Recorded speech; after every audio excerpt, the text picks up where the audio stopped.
Hello and welcome to the CDO Magazine interview series. I'm Maria Espona with ArgIQ. Today, I have the pleasure of talking with Ankur Uttam, Vice President, Data Science and Analytics at Poshmark. Hi, Maria. Thank you for having me on the series, and I'm super excited to share my perspectives with you today. Thank you, Ankur. It's a pleasure for me to be here. Well, I have several questions for you, and I would like to start with how you describe the profile of the data and analytics leader. Yeah, sure. I think besides the regular things we see out in the market, there are three things that I personally value a lot. So one of them is a leader who can empathize with all the functions of an organization. So besides just working with their own data teams, they have the ability to seamlessly understand, interact, and engage with a marketer, a product manager, an ops person, or even the exec team. So they have this ability to fluidly move across the organization. The second key trait is their ability to identify and distill key business questions from their discussions, and then translate these into data questions that their teams can work on. And once the solution is there, it's typically complex. So how do you translate those complex data solutions back into simple, actionable business recommendations that the functional teams can act on to drive meaningful business outcomes? And lastly, but not the least, definitely that they are someone who are very passionate about creating new leaders. And they do this by providing them opportunity, training, mentoring, and enable them to become their best selves every day, every week of the year. Well, thank you for sharing your vision. I like it a lot because it includes the mutual understanding with the different areas, speaking the same language or trying to speak the same language. And maybe we can move to the question about data literacy, because I think it's related to this, how important is for you data literacy, since you have this perspective of talking with all the different actors in the company, understand their problems, look for the solution. And so how important is for you and how you implement the policy or training in your company? Yeah, and Maria, you got it right. Like without data literacy, it's not possible to have these conversations. So it is one of my top priorities, right? It achieves multiple objectives that can transform and propel the entire organization to be more nimble and data-driven. So empowering business partners to self-serve a majority of their data needs not only makes them move quicker in their decision-making process, but it also frees up time for data scientists and analysts to focus on more complex data problems. This is a win-win situation for everyone involved. How I see data literacy is it's not a point-in-time process, it's a continuous process.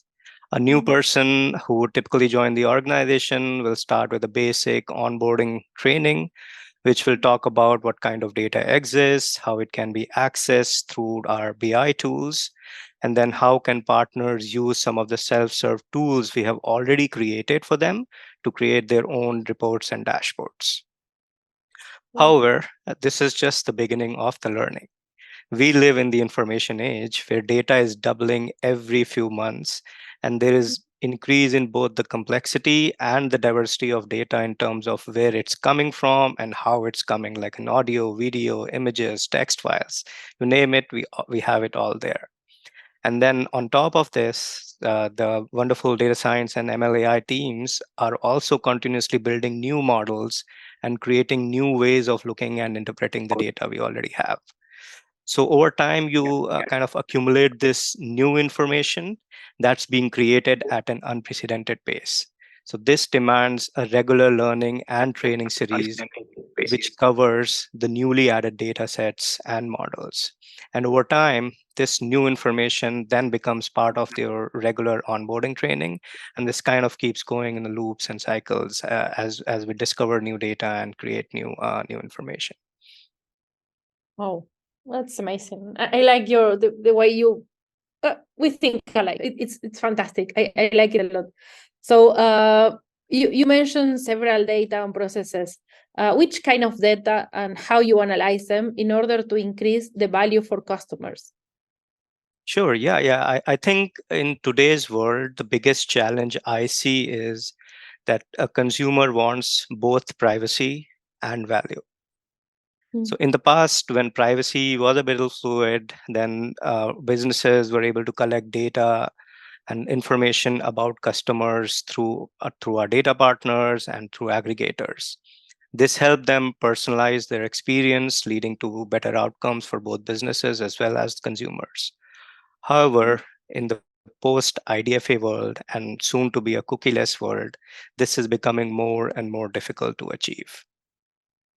So at Poshmark, we have been on a journey to capture the explicit behavioral signals that users leave on the product through their interactions with different elements in the journeys they take on the product to eventually reach their end objective. We then create some implicit signals using ML techniques like collab building or deep learning to create a broader profile and personas for each user. And then post that, the next step is to create a hyper personalized experience for each user to bring the right product and offer in front of them at the right time. You are making me think about this cookie-less world. It will Yes. really happen in the future. We will be that lucky. Yeah, so I think Google has been pushing it out. They have been experimenting with aggregate profiles that businesses can use to target, but it's slated for 24 right now, going away from Chrome. So let's see how it plays out. Wow.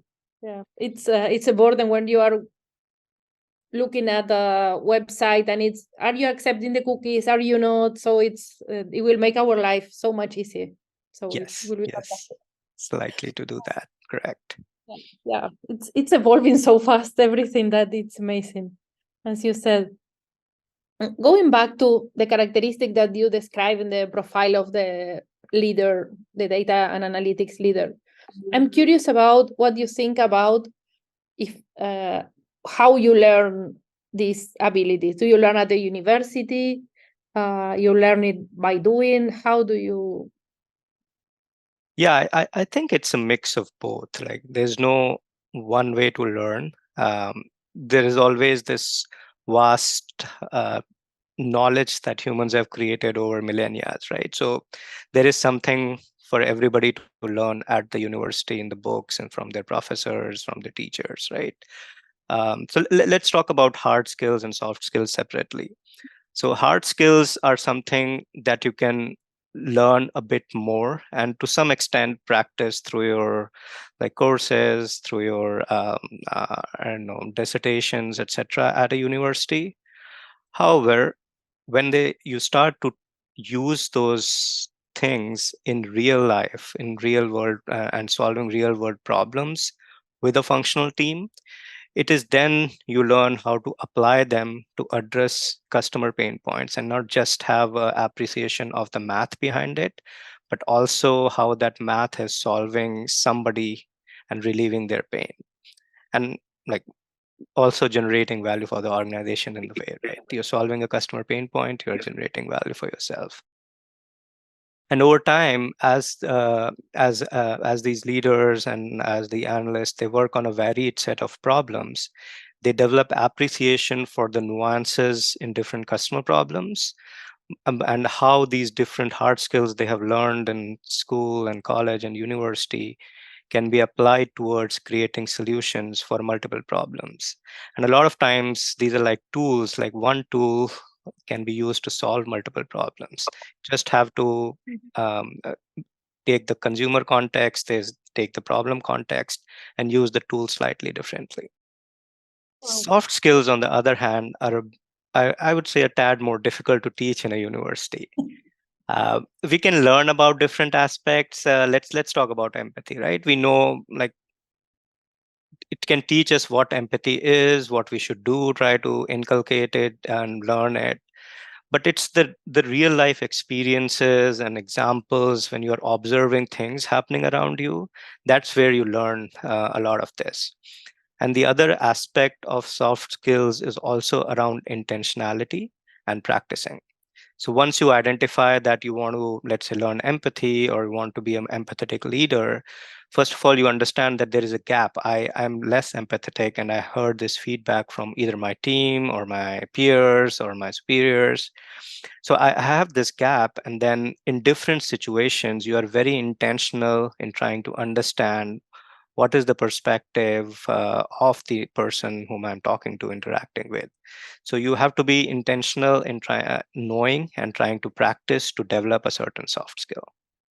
Challenging, teach how to be empathetic. I think it's either you are or not. I cannot imagine how to grow in that. I think all of us have experience with unempathic leaders and how much harm they can cause. Yeah. And I think that it's because of that we value so much this. No, definitely. Like empathy is one of those things you don't realize how important it is till you start, like much later in your career. Yeah. Yeah. Thank you for this. It was like an academic presentation, so thank you so much. It was great to how you presented the soft skills, hard skills, and the different characteristics. And I have a final question that is related to what we have been discussing, and it's about AI. That it's AI, digital transformation is everywhere. We were just talking about the cookieless world. How do you see the future in these areas? Yeah, I think so. My perspective is that AI ML has been around for decades, and we see it in our autonomous cars, voice-based assistants. We see it in chatbots, and a lot of products that we use every day. The step change we see in the past few months has been largely driven by the surprising and unexpected success of LLMs, which has led to an avalanche of what we call generative AI. The way different tools and products are commoditizing its availability to both businesses and individuals is fascinating and alarming at the same time. It's like something like I talked about the new data sources being created. It's like a new data source that's being created right now, and it is being used by both businesses and personal people to drive their interests at a very rapid pace. However, what we see is there are a lot of real world concerns around plagiarism, privacy, ethics, biases, transparency of how it's getting the data. So, what I believe is that this is likely to lead to a lot of regulations to address some of these concerns, while also ensuring that we continue to reap the benefits for societal good. Like it's not that we're just going to box it out and then it's not available. We got to use it, I would say, more ethically and responsibly. And one of the recent like progress on this front was the state of California established a forum to prepare for ethical and responsible use of AI advancements. So that's one part of it. I think the other part on how AI and humans will work together in the foreseeable future, I almost believe that right now where we are for the next few years, it's like most of the thinking will be done by humans, while the execution of it will be done by AI. So think about it like humans are involved in defining, designing, novelty, and emotion of the product. Whereas AI is trusting with a lot of done before tasks like, hey, create a color palette for this, write some code to automate this, and create a template that helps me solve for this problem. What this will help is it's likely to lead to a significant increase in efficiencies and how quickly we develop products, leading to rapid increase in the pace of innovation and learning for the human race. I like this labor division that you suggest that will happen. It's like I think AI is still not there, so that's the thing. We might get to a stage where like more and more can be done by the machines, but right now where we are, I feel it's like there's a lot of human elements still needed before we can completely transition to the new AI world. well, I agree with you that the human thinking is something completely different and that it's so far it cannot be achieved by AI. Thank you, Ankur, for joining me today. Please visit cdomagazine.tech for additional interviews. Thanks, Maria. It was good chatting with you.